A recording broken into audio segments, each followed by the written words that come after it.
বৈষম্য বিরোধী ছাত্র আন্দোলন ও পরের এক দফা আন্দোলনে দেশজুড়ে পুলিশের ছোড়া রাবার বুলেট ও ছররা গুলিতে কত মানুষ যে চোখে আঘাত পেয়েছে তার প্রকৃত সংখ্যা জানা হয়তো অসম্ভব।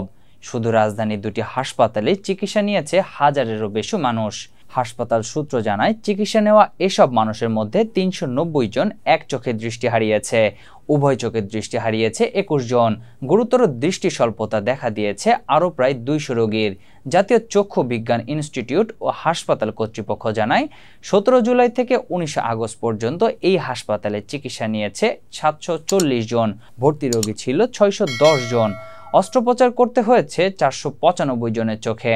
এদের মধ্যে এক চোখের দৃষ্টি হারিয়েছে ৩৬৬ জন এবং উভয় চোখের দৃষ্টি হারিয়েছে ১৭ জন। এক চোখের দৃষ্টি স্বল্পতা দেখা দিয়েছে ১৫১ জনের।